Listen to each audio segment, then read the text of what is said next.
जय हिंद दोस्तों, आप सभी का स्वागत है आपके अपने सैनिक वेलफेयर यूट्यूब चैनल में। दोस्तों, क्या सैनिक वेलफेयर न्यूज यूट्यूब चैनल बंद होगा?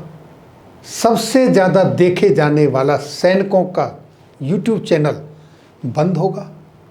क्या सूचना एवं प्रसारण मंत्रालय किसी की शिकायत पर इसको बंद कर देगा?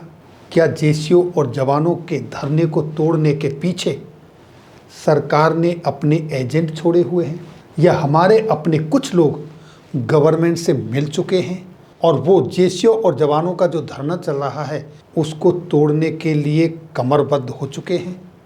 ये सारी जानकारी मेरे पास रिकॉर्डिंग है, लेकिन अभी मैं वो रिकॉर्डिंग शेयर नहीं करूंगा आप लोगों के साथ, लेकिन उसका सार आज मैं आपको ज़रूर बताऊंगा। मैं ये इन्फॉर्मेशन, ये वीडियो बिल्कुल भी बनाना नहीं चाहता था। मेरे पास ये इन्फॉर्मेशन एक हफ्ते पहले से आई हुई है, डायरेक्ट और इनडायरेक्ट। और आज आप लोगों से एक अनुरोध है कि अगर आप सच्चे दिल से मेरे चैनल के साथ जुड़े हुए हो तो इस वीडियो को अंत तक ज़रूर देखना, ताकि आपको किसी तरीके का भ्रम ना रहे कि आपका जो संघर्ष है उसकी कामयाबी के पीछे कौन है या उसको विफल करवाने के पीछे कौन है। वो कौन सी ताकतें हैं, वो कौन हैं जो आपके धरने को, आपके मूवमेंट को, आपके आंदोलन को फेल करना चाहते हैं। देखिए दोस्तों, ये एक मैसेज है जो बोर्ड पर डिस्प्ले हो रखा है। आप इसे देखेंगे। कहाँ से चला है ये मैसेज? ये मैसेज एक हफ्ते तक मेरे पास रहा, लेकिन मैंने इसके ऊपर कोई प्रतिक्रिया नहीं दी। कई लोगों के सवाल आए कि ऐसा ऐसा लिखा गया है। कोई बात नहीं, लिखने वालों को लिखने दो। लेकिन फिर मेरा दिल नहीं माना। मैंने इस मैसेज के जनरेटर से कॉल की और उनसे बातचीत की। मैंने पूछा कि एक मैसेज ऐसे ऐसे सर्कुलेट हो रहा है, ये आपके नाम से किसी ने डाला है या ये आप ही ने खुद पब्लिश किया है? तो उन्होंने कहा यस, ये मैसेज मैंने खुद जनरेट किया है और ये मैसेज मैंने ही डाला है। अब आप पहले तो इस मैसेज को देख लीजिए। घटिया, बदतमीज, अज्ञानी, सातिर, झूठे, मनगढ़ंत और आगे क्या क्या है। इनका धंधा है, गंदा है। 4 यूट्यूबर सरकार से आधा बजट लेने की औकात रखते हैं। पूर्व सैनिकों को भ्रम में रखकर अपना धंधे का विस्तार करने में लगे हैं। इस तरह की बातें हैं और भी बहुत कुछ बातें हैं। ये शब्दावली वही आदमी इस्तेमाल कर सकता है जिसको संस्कार में मिली होंगी। संस्कारी आदमी ही इस तरह की बातें कर सकता है। मेरे लेवल में ये बातें नहीं हैं, मेरी डिक्शनरी में ये शब्दावली नहीं है और ना ही मैं इन शब्दावली के ऊपर कोई अपनी प्रतिक्रिया देना चाहता हूँ। कोई भी प्रतिक्रिया मैं इस शब्दावली के ऊपर नहीं देना चाहता, लेकिन आप लोगों को मैं ज़रूर ये शब्दावली दिखाना चाहता हूँ। और इस शब्दावली को दिखाने के बाद की जो बातें हैं वो आपके काम की चीज़ें हैं, जो इसके बाद आपको मैं दिखाने या बताने जा रहा हूँ। जैसा कि आपके सामने है, इनका धंधा है पर गंदा है। ये सारे झूठ, अफवाह, सनसनीखेज खबरें फैलाते हैं, यूट्यूब के माध्यम से भ्रमित करते हैं लोगों को गुमराह करते हैं। इस तरह के और क्या क्या लिखे गए, चलो जो लिख दिया वो ठीक है। अब हम आते हैं असली मुद्दे पर। जब ये धंधा गंदा है, आप इस गंदे धंधे की क्यों मदद लेते हो? आप इस गंदे धंधे में आधा आधा घंटे क्यों बैठ के लेक्चर देते हो? जब तक ये आपके फेवर में है तो ये धंधा अच्छा है। जब तक आपको इनके माध्यम से बेनिफिट हो रहा है तो ये धंधा अच्छा है। लेकिन जब वही बेनिफिट किसी सही आदमी के खाते में जाने लगे तो फिर आपको तकलीफ हो रही है, और वही जो अच्छा धंधा था आपके लिए फिर वो गंदा बन जाता है। मैं समझ सकता हूँ आपकी तकलीफ की वजह, लेकिन उसके जिम्मेदार आप खुद हैं, कोई और नहीं। और अब देखिए, ये जो गंदा धंधा है वो आपको कितना सूट करता है, आप खुद देखें। Sir ji good morning. Good morning, good morning. कैसे हैं सर? ठीक हो? सर मैं आज आपसे कुछ जो जवानों की इक्वल मिलिट्री सर्विस पे के ऊपर 10 फरवरी को हियरिंग है, फाइनल हियरिंग जो होने वाली है, उसके बारे में ये जानना चाहता हूँ कि जब सारे एविडेंस जवानों के फेवर में हैं तो फिर इसमें प्रॉब्लम क्या आ रही है, क्या महसूस हो रहा है आपको? देखिए, प्रॉब्लम तो कुछ नहीं आना चाहिए। एक जवान ने गलती की है, जैसे जिस कारण से किया हो। एक चंडीगढ़ हाई कोर्ट में कमजोर रीट फाइल कर दिया था, जिसपे चंडीगढ़ हाई कोर्ट का निर्णय आ चुका है। तो गवर्नमेंट को हमने जो रीट फाइल किया था उसकी पैरा वाइज रिप्लाई देने के बजाय सरकार ने जो हारे हुए रीट है, जो एक जवान की गलती है, उसको लगा दिया है। तो हम लोग कोर्ट में ये कह रहे हैं कि उसमें फैक्ट्स नहीं था और हमारे पूरे फैक्ट्स को सुना नहीं गया। जी सर। और जो जिस आधार से उनके रीट को खारिज किया, उस रीट उसके सपोर्ट में भी हम लोगों ने काफी रिजॉइनर में एविडेंसेस लगाए हैं। जी सर। जिसका मुझे उम्मीद है कि निर्णय तो अगर दस्तावेजों के आधार पे हो तो निश्चित हमारे पक्ष में है। चलिए सर, बहुत अच्छी बात है। All the best. 10 फरवरी को उम्मीद करते हैं कि जवानों के हक में फैसला आए। जी। और सर, हमारी तरफ से क्या सपोर्ट हो सकती है, किस तरीके से हम आपके साथ आपके हाथ मजबूत कर सकते हैं?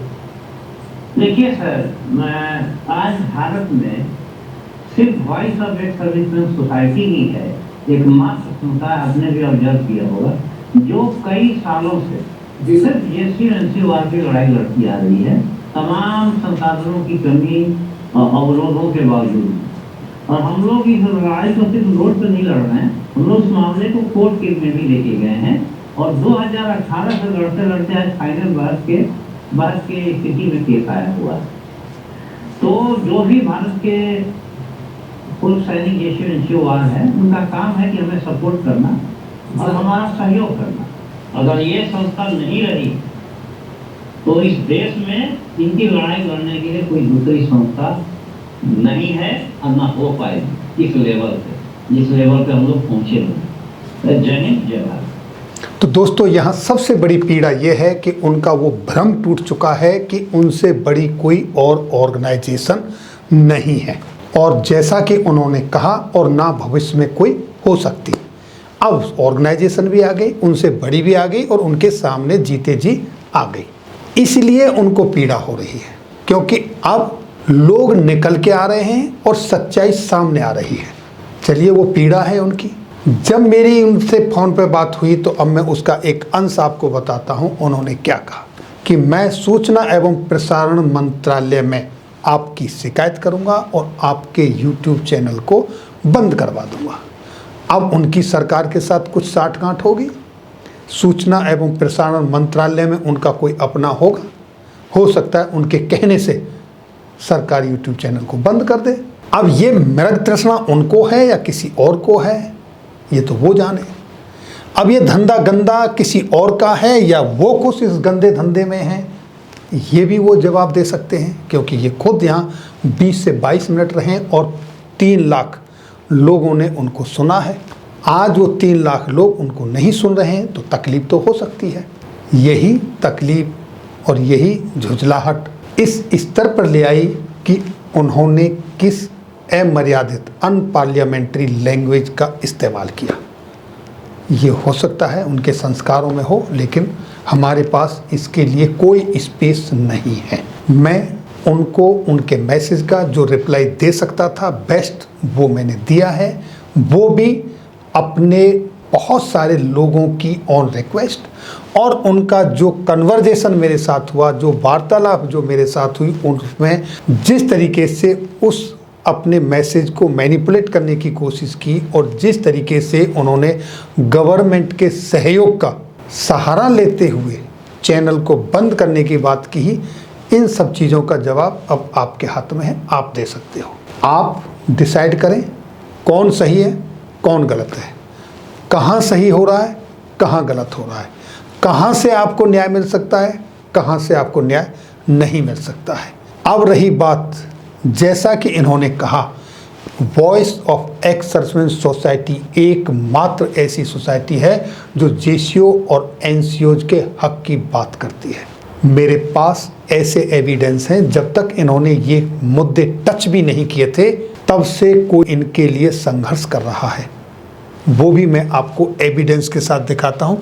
ये लेटर देखिए, ये लेटर है एडीसी के मिस्टर एसपी सिंह जी का, जिन्होंने 2015 में माननीय रक्षा मंत्री जी को एमएसपी के संदर्भ में लिखा था, जब तक किसी ने भी एमएसपी का मुद्दा नहीं उठाया था।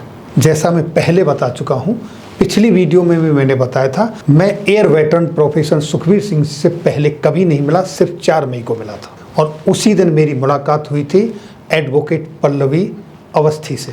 और ओआरओपी का जो पहली बार केस फाइल किया था, exactly voice of ex serviceman society की तरफ से किया गया था, लेकिन उसको पहले ही हियरिंग में डिसमिस कर दिया गया था। उसमें बहुत सारे मुद्दे थे, उसमें एमएसपी भी थी।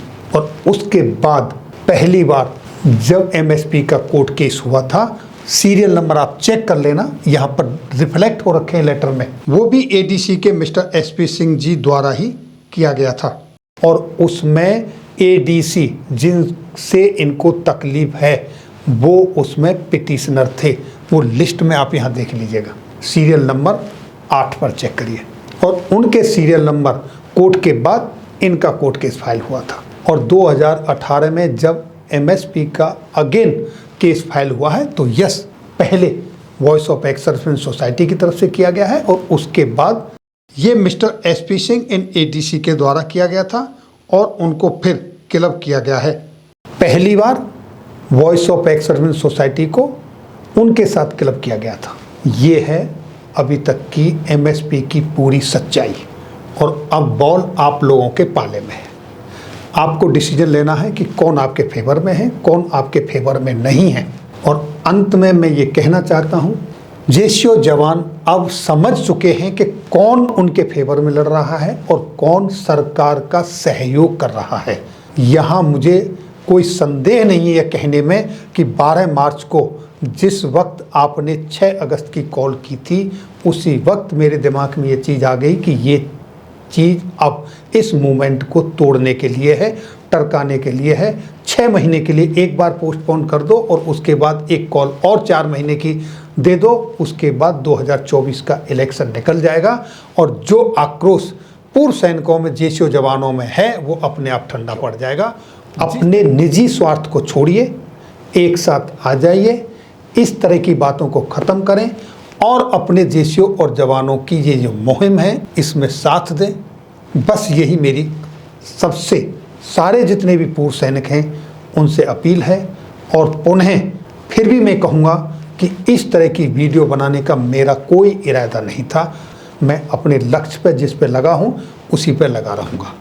और जो आगे भी कोई ऐसी हकीकत आएगी तो उससे मैं अपने जेसीओ जवानों को अवगत अवश्य कराऊंगा। ये थी जानकारी आज की इस वीडियो में। फिर मिलेंगे आपके वेलफेयर से जुड़ी हुई किसी अन्य जानकारी के साथ अगली वीडियो में। तब तक के लिए जय हिंद, जय भारत।